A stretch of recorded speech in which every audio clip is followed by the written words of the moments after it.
إلهام شاهين تهاجم منتقدي زواج إيناس الدغيدي، ناس فاضية وحاقدة. أثارت المخرجة إيناس الدغيدي حالة من الجدل عبر مواقع التواصل الاجتماعي، وذلك بعد عقد قرانها مساء أمس على رجل الأعمال أحمد عبد المنعم. وانتقد عدد كبير من رواد مواقع التواصل الاجتماعي زواج إيناس الدغيدي في عمر 72 عام، معبرين عن استيائهم من ذلك بطريقة حوت قدرا من التنمر عليها وعلى زوجها. فأحدهم قال هي مش مكسوفة من نفسها. في المقابل دافع آخرون عن قرار إيناس الدغيدي بالزواج، قائلين إن هذا حقها الشرعي ومن حق أي شخص إنه يتزوج في أي سن. وكانت الفنانة إلهام شاهين من أول المدافعين عن إيناس الدغيدي، حيث قالت في تصريحات: الحقيقة أنا بنتقد واحدة علشان اتجوزت، اللي هو ده شرعي وقانوني وبحترم ده. ما تردش عليه ولا نديله اي اهمية، يعني ايه بينتقدوها.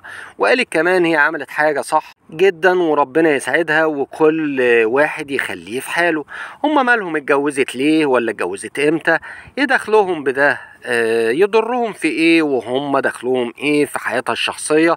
دي ناس فاضية وبتتسلى وناس حاقدة لمجرد الحقد بس.